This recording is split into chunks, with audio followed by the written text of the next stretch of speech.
What's up, cool people? My name's Matt. Welcome back to our Bible study. Okay, so we're looking at Deuteronomy chapter 19. There's been just kind of a random set of things being mentioned as different, I don't know if you want to call them rules, laws, commands, whatever, but Moses honestly repeating a lot of what's been said before to the older generation of Israelites that are now dead. But, yeah, there's been some extra stuff also mixed in there regarding stuff that really is, it applies more specifically to when they get into the promised land and settle there, and other things that are going to happen after that. And I know the idea of these cities of refuge kind of applies to that, but let's see what it says here more specifically. Because there was previous mention of cities of refuge, and kind of how they would work. But let's just see what this chapter says here. So, Deuteronomy chapter 19. Here we go. When the Lord your God destroys the nations whose land he is giving you, you will take over their land and settle in their towns and homes. Then you must set apart 3 cities of refuge in the land the Lord your God is giving you. Survey the territory and divide the land the Lord your God is giving you into 3 districts, with one of these cities in each district. Then anyone who has killed someone can flee to one of the cities of refuge for safety. Okay, so this sounds a bit like the explanation that was given for these cities previously. I don't remember there being specific mention of 3 of them, based on certain subdivisions in that way. Footnote there. Well, that sounds very different. Survey the territory. Notably different than keep the roads in good repair. But, I guess the idea in either case is, make sure that these cities are easily accessible for these kinds of situations. And we'll get to why they would want them to be easily accessible probably here a bit later.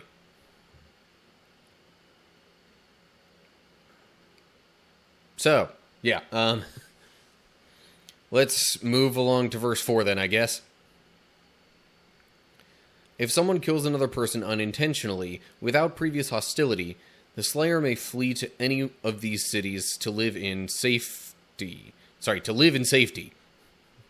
For example, suppose someone goes into the forest with a neighbor to cut wood, and suppose one of them swings an axe to chop down a tree, and the axe head flies off the handle, killing the other person. In such cases, the slayer may flee to one of the cities of refuge to live in safety. Okay, pretty self-explanatory there. Accidental killings, the people can run here to live safely, with the idea that, other family members may want to, seek out the killer, even in the case of an accident. If they don't know for sure that it's an accident, they might want, some revenge. But, these cities of refuge are supposed to be safe places where, you can't just go up to somebody and be like, "You killed my brother, die!" No.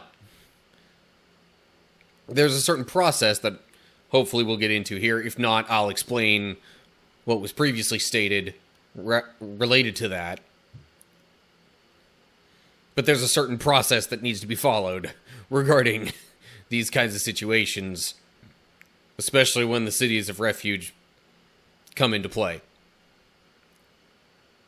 So, verse 6. If the distance to the nearest city of refuge is too far, an enraged avenger might be able to chase down and kill the person who caused the death. Then the slayer would die unfairly, since he had never shown hostility toward the person who died.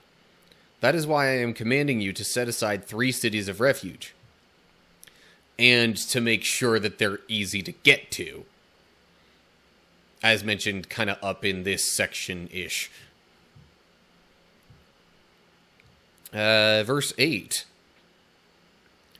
And if the Lord your God enlarges your territory, as he swore to your ancestors, and gives you all the land he promised them, you must designate 3 additional cities of refuge.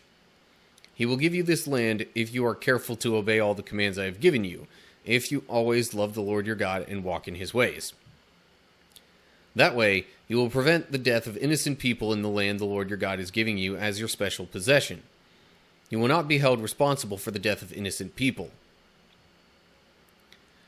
Okay, so if the territory of the Promised Land, aka Israel, gets bigger than what they're initially going to conquer, they're supposed to have more cities of refuge, because again, they need to not be too far away. They should be easily accessible to where someone who is planning on getting revenge likely wouldn't get there before the killer. Okay, then we get to verse 11. But suppose someone is hostile toward a neighbor and deliberately ambushes and murders him, and then flees to one of the cities of refuge. In that case, the elders of the murderer's hometown must send agents to the city of refuge to bring him back and hand him over to the dead person's avenger to be put to death. Do not feel sorry for that murderer. Purge from Israel the guilt of murdering innocent people, then all will go well with you. Okay, so it doesn't seem like it's going to obviously get into some of the other details of this that were mentioned before. So just to include that for context and understanding as well. The way that this whole process was supposed to work, to my recollection, was that, the murder, especially if, a person murdered someone accidentally, they were to flee to the city of refuge. These places are not places where anybody is supposed to be killing anybody, especially not for revenge. They're safe havens. Duh, cities of refuge.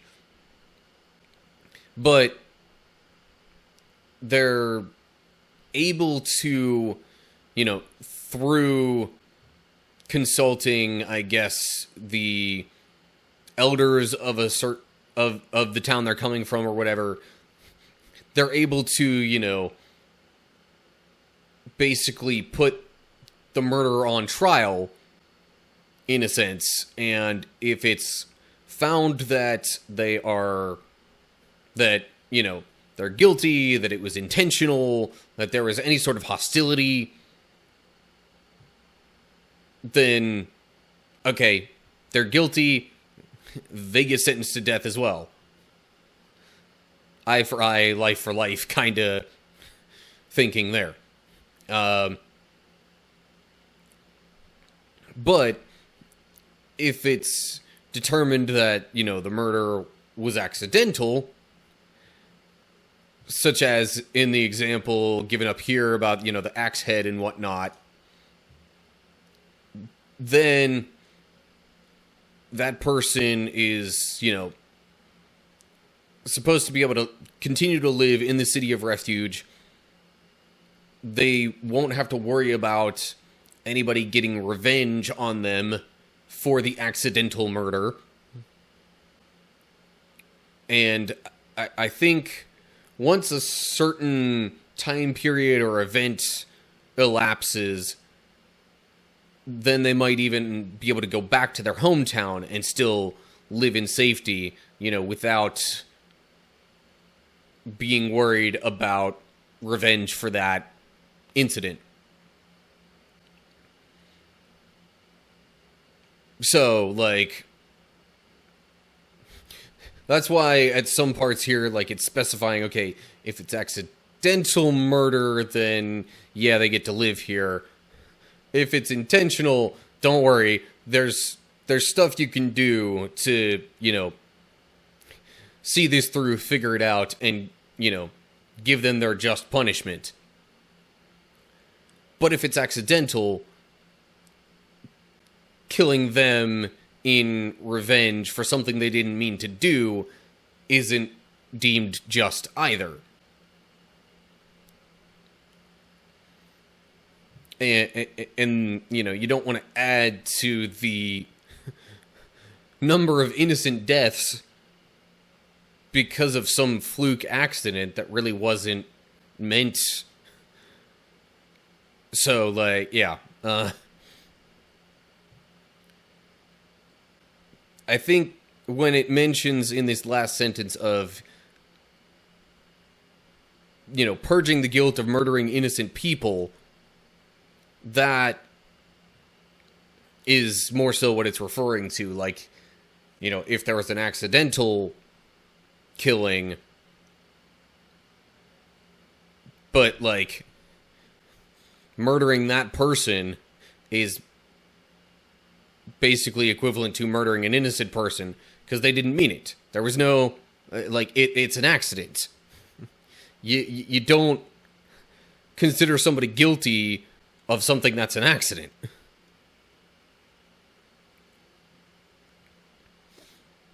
So anyway, that kind of explains the whole cities of refuge thing. It might mention some related things in this next section. I don't know for sure. I just thought I should mention that for greater context and understanding. So, then we move along to verse 14. When you arrive in the land the Lord your God is giving you as your special possession, you must never steal anyone's land by moving the boundary markers your ancestors set up to mark their territory. Sorry, their property. I was going to say territory there, but that just flowed off the tongue a bit better. Anyway, you must not convict anyone of a crime on the testimony of only one witness. The facts of the case must be established by the testimony of 2 or 3 witnesses. I would assume at least 2 or 3. Like, it's easy enough for one person to lie. Having 2 or 3 intentionally lie would be a lot more difficult. Like, odds are either one of them's going to crack, or their stories aren't quite going to line up, or something.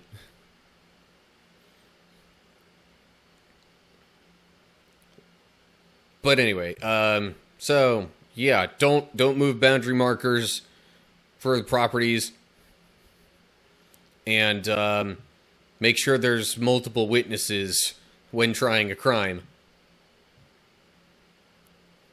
And then verse 16. If a malicious witness comes forward and accuses someone of a crime, then both the accuser and the accused must appear before the Lord by coming to the priests and judges in office at that time. The judges must investigate the case thoroughly. If the accuser has brought false charges against his fellow Israelite, you must impose on the accuser the sentence he intended for the other person. In this way, you will purge such evil from among you. Then the rest of the people will hear about it and be afraid to do such an evil thing. You must show no pity for the guilty. Your rule should be life for life, eye for eye, tooth for tooth, hand for hand, foot for foot. So, I mentioned the whole life for life, eye for eye thing earlier. Didn't realize that was coming up later in the chapter. Coincidence. But, yeah. So, in the 10 Commandments, it mentions not bearing false witness against your neighbor. This is, like, literally exactly what it's talking about. We often interpret that to mean a little bit more nowadays. And I'm not saying it completely doesn't apply to other situations, but this is like clearly, obviously the primary intent of that commandment and what it's talking about. Like, if you're making false accusations against someone, that isn't fair. And sadly, our world in this day and age deals with that quite a bit. There's also the flip side of the coin, where there are people who are guilty of things and never actually get charged of it because nobody wants to listen to, their victims. But anyway, so this that makes me wonder if, the last statement here regarding the consequences and whatnot, although the sentence before it just says, show no pity for the guilty, that I think that stands to reason then that, it applies to both people who are actually guilty of crimes, but also people who are guilty of false accusations for said crimes. So, yeah, I kind of had another thought in here, but then I got sidetracked. So, with regard to the punishments for these kinds of things, like, a lot of it seems like death penalty or nothing, just about. There are some things where it's like, no, the penalty is not death, but there's a lot of stuff that's mentioned in these commands that's like, nope, gotta weed this stuff out, person's dead, they're gone, get rid of them, because we can't stand to have this among God's chosen people. And it kind of makes me, it reminds me a lot of kind of the more absolute and stricter consequences that are often, associated with childhood.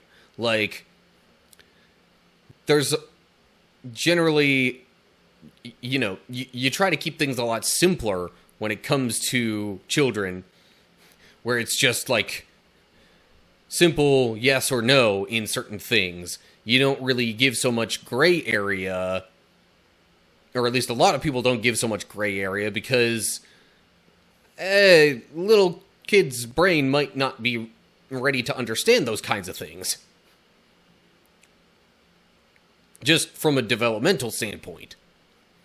So, and also, like, you tend to want to try and have the harsher punishments early on to, as I've said before, regarding this context of this chapter, or this book, more accurately, and these commands being given, it's like, okay, you come down hard early on, so it's clear that this is not acceptable.